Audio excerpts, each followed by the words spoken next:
আচ্ছা, আমরা কেন্দ্রীয় ব্যাংকের গল্প জানি। কেন্দ্রীয় ব্যাংক, ভারতের কেন্দ্রীয় ব্যাংক কি বলো তো? Reserve bank of India. আচ্ছা, এই কেন্দ্রীয়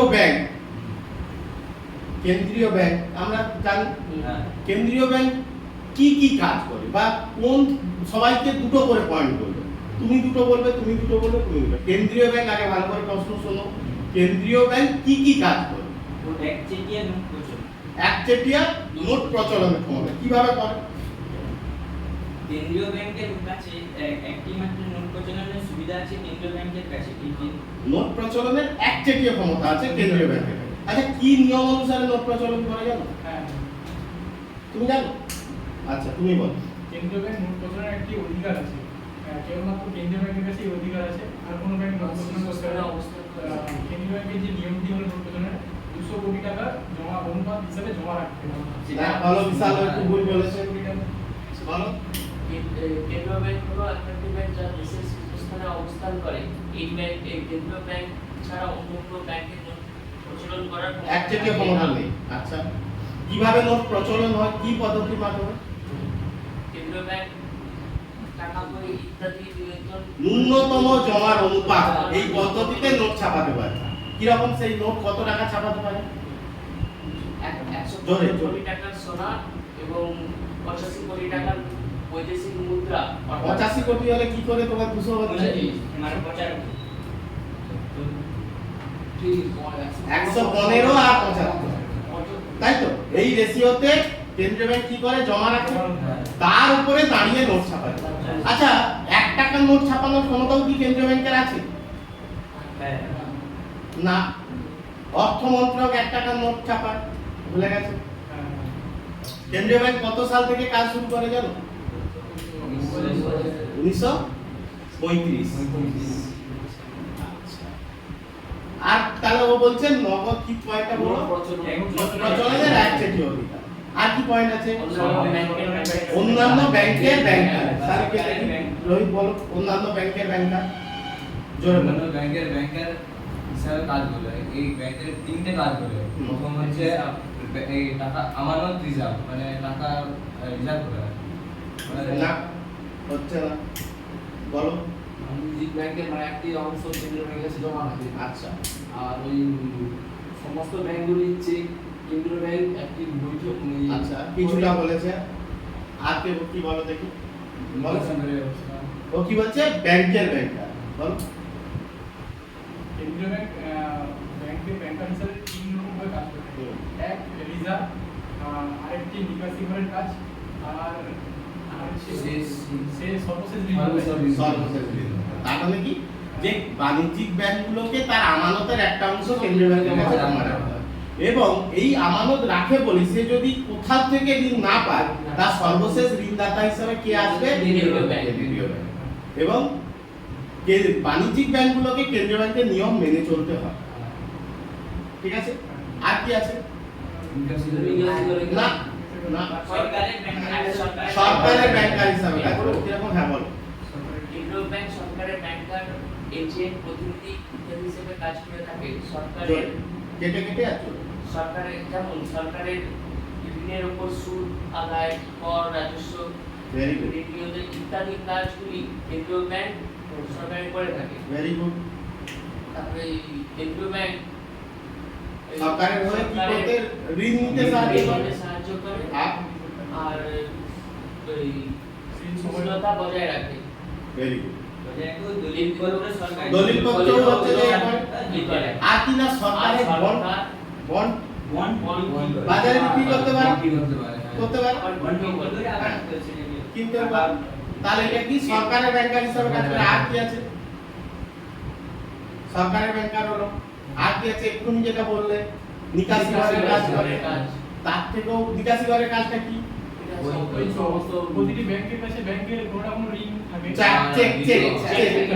চেকের মাধ্যমে প্রত্যেক ব্যাংকের কাছে অন্য ব্যাংকের কিছু না কিছু ঋণ থাকে। আর এটা পরস্পর শোধানোর জন্য কোনো মূল মানে কোনো মাধ্যম, কেন্দ্রীয় ব্যাংক সবাইয়ের মধ্যে এই মেলবন্ধনটা করবে। তাই আমরা কি বলি না, নিকাশি ঘরের কাজ। আরেকটা গুরুত্বপূর্ণ জিনিস কি, স্থিতিশীলতা, মুদ্রা বিনিময় হারের স্থিতিশীলতা। ধরো টাকার মানে আমি শুধু আমদানি করে যাচ্ছি, টাকার ভ্যালুয়েশন কমিয়ে দিলে তাহলে আমি কম আমদানি করব, রপ্তানি বাড়ানোর পর্যন্ত যেমন পরিস্থিতি হবে অর্থনীতি সেই অনুসারে রিজার্ভ ব্যাংক কি করে, মুদ্রা বিনিময় হারের মধ্যে স্থিতিশীলতা আনয়নের চেষ্টা করে। আর কি করে? আর ক্যাশ রিজার্ভ রেশিও না, সেটা আলাদা, সেটা ঋণ নিয়ন্ত্রণের। এখানে আরেকটা কাজ করে কি বলতো, কেন্দ্রীয় ব্যাংক কি করতে পারে, মুদ্রার ভান্ডার বা বৈদেশিক মুদ্রার ভান্ডার করে তুলতে পারে, যাতে বৈদেশিক মুদ্রার সঞ্চয় বাড়লে কি হয় না, প্রত্যেক দেশেরই অন্য দেশের প্রতি কি বাড়ে, আস্থা বাড়ে। ভেরি গুড, আস্থা বাড়ে। সেই আস্থা বাড়ানোর জন্য বৈদেশিক মুদ্রার সঞ্চয় ভান্ডার বাড়াতে পারে। ঠিক, আচ্ছা, এইগুলো তো গেল। এছাড়াও কি করে, গবেষণামূলক কাজ করে, এছাড়া নিউজ বুলেটিন বের করে। ঠিক, এই কাজগুলো আমাদের কে করে না, কেন্দ্রীয় ব্যাংক। আর একটা প্রশ্ন এখানে জানতে হয়, সেটা হচ্ছে কি, কেন্দ্রীয় ব্যাংকের ঋণ নিয়ন্ত্রণ তত্ত্ব। আচ্ছা, কেন্দ্রীয় ব্যাংক কেন ঋণ নিয়ন্ত্রণ করে বলো তো?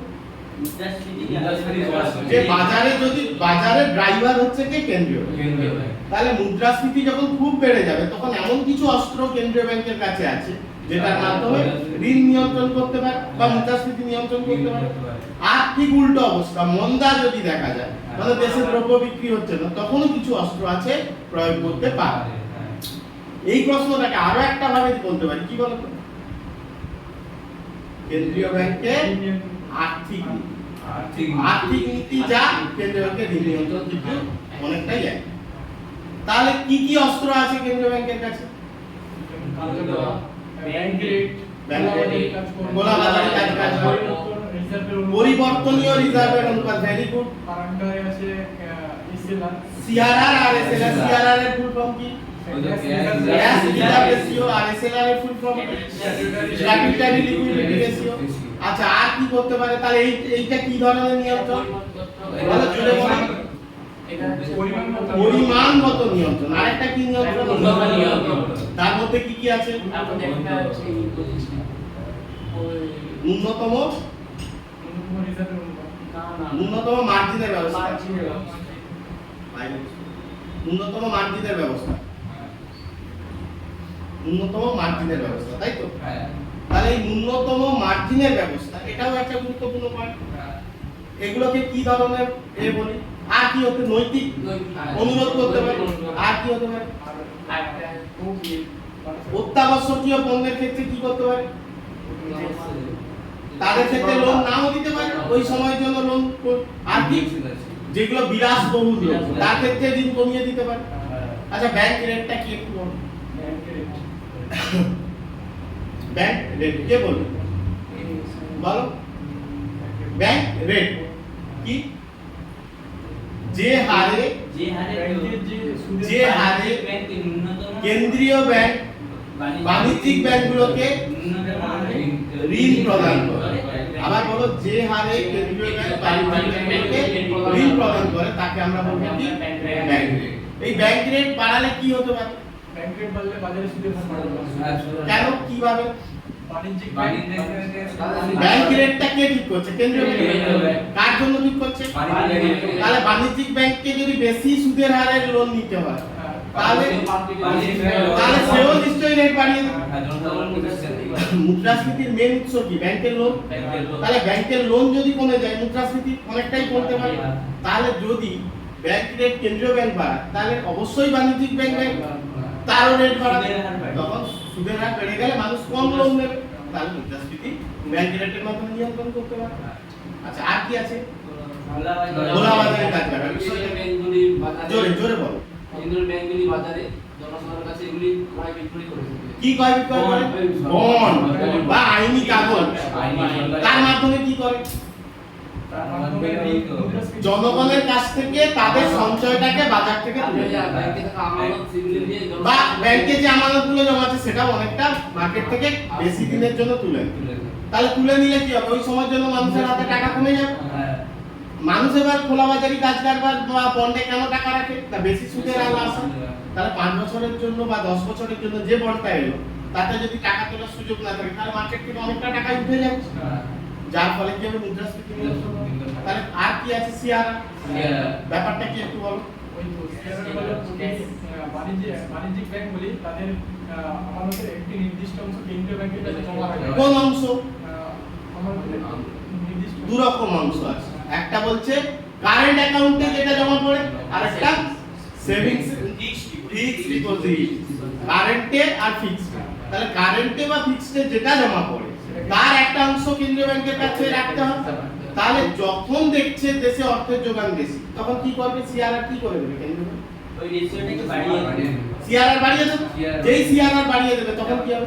বাণিজ্যিক ব্যাংকের কাছে আমানতগুলো বেশি পরিমাণে বাণিজ্যিক ব্যাংকের কাছে কি হবে? তখন কেন্দ্রীয় ব্যাংকের কাছে বেশি জমা রাখতে হবে। বেশি জমা রাখবে। বেশি জমা রাখলে বাণিজ্যিক ব্যাংকে কি হবে? লোন দিতে পারবে। লোন দানের ক্ষমতা কমে যাবে। আর যদি লোন দানের ক্ষমতা কমে যায় কি হবে? মুদ্রাস্ফীতি কমে যাবে। মানে কমে যাওয়ার ব্যবস্থা করবে। আর এসএলআরটা কি? সোনা বা ভেরি গুড। স্বর্ণ মুদ্রা, সোনা বা দামি জিনিসপত্র, তার যা ভ্যালুয়েশন তার একটা পার্ট কেন্দ্রীয় ব্যাংকের কাছে রাখতে হবে। যখন ভ্যালুয়েশন বেশি থাকবে, যেটার উপরে লোন দেয় ওর উপর দাঁড়িয়ে তো লোন দেয়, তাহলে ভ্যালুয়েশন যদি রেশিও বাড়িয়ে দেয় তারও লোন দানের ক্ষমতা কমে যাবে। তাহলে এটা হচ্ছে এসএলআর। আর কি কি আছে? তাহলে এগুলো কি পদ্ধতি?